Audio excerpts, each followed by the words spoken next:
Supreme court का फैसला।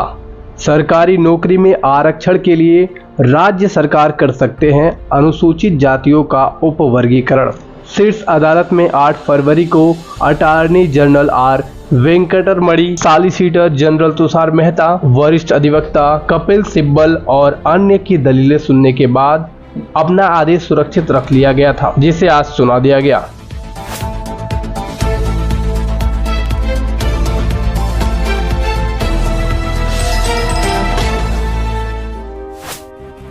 जी हाँ, आप देख रहे हैं उत्तर प्रदेश का सबसे भरोसेमंद news channel UP news live 24 सच का साथी, और मैं हूं आपके साथ अंकित चौधरी।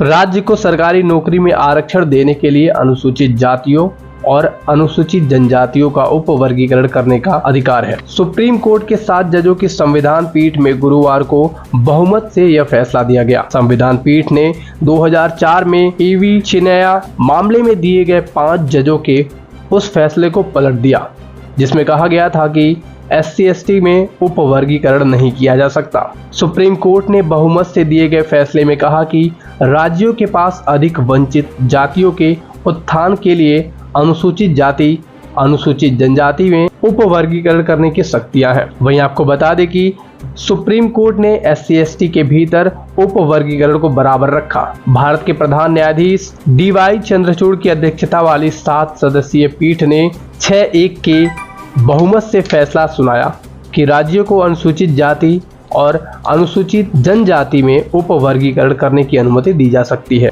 ताकि यह सुनिश्चित किया जा सके कि इन समूह के भीतर और अधिक पिछड़ी जातियों को आरक्षण दिया जाए। जस्टिस बेला द्विवेदी ने बाकी जजों से असहमति जताते हुए आदेश पारित किया। CJI ने कहा कि हमने ईवी चिनैया मामले में दिए गए फैसले को खारिज कर दिया है। उपवर्गीकरण अनुच्छेद 14 का उल्लंघन नहीं करता है, क्योंकि उपवर्गों को सूची से बाहर नहीं रखा गया है।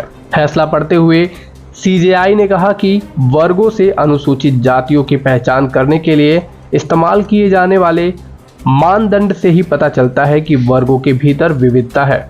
उन्होंने कहा कि अनुच्छेद 15-16 में ऐसा कुछ भी नहीं है जो राज्यों को किसी जाति को उपवर्गीकरण करने से रोकता हो। हालांकि शीर्ष अदालत ने फैसले में कहा कि उपवर्गीकरण का आधार राज्यों द्वारा मात्रात्मक और प्रदर्शन योग्य आंकड़ों द्वारा उचित ठहराया जाना चाहिए।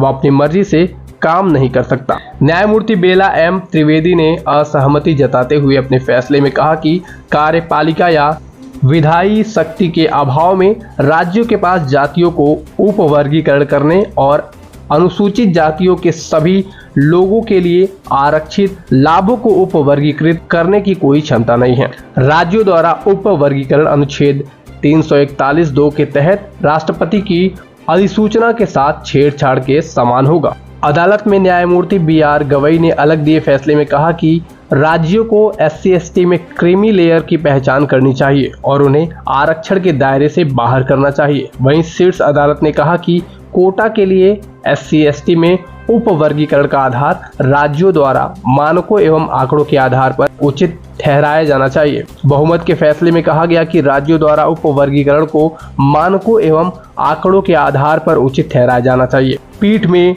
न्यायमूर्ति BR गवई, न्यायमूर्ति विक्रमनाथ, न्यायमूर्ति बेला M त्रिवेदी, न्यायमूर्ति पंकज मित्तल, न्यायमूर्ति मनोज मिश्रा और न्यायमूर्ति सतीश चंद्र मिश्रा शामिल थे। पीठ 23 याचिकाओं पर सुनवाई कर रही थी, जिसमें से मुख्य याचिका पंजाब सरकार ने दायर की है, जिसमें पंजाब और हरियाणा उच्च न्यायालय के 2010 के फैसले को चुनौती दी गई। CJI ने अपने और न्यायमूर्ति मिश्रा की ओर से फैसला लिया।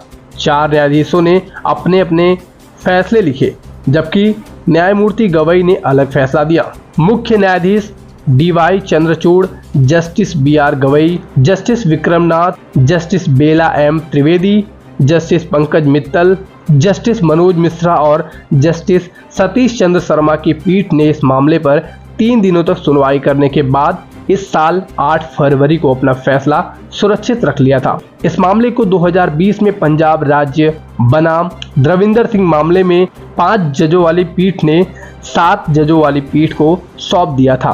5 जजों वाली पीठ ने पाया कि ईवी चिनैया बनाम आंध्र प्रदेश राज्य 2005 एक SCC 394 में समन्वय पीठ के फैसले पर पुनर्विचार करने की आवश्यकता है, जिसमें कहा गया कि उपवर्गीकरण अनुमेय नहीं है।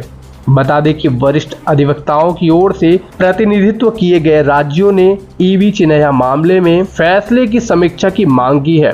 साल 2004 के फैसले में सुप्रीम कोर्ट ने कहा था कि राज्यों के पास आरक्षण देने के लिए अनुसूचित जाति और अनुसूचित जनजाति की उपवर्गीकरण करने का अधिकार नहीं है।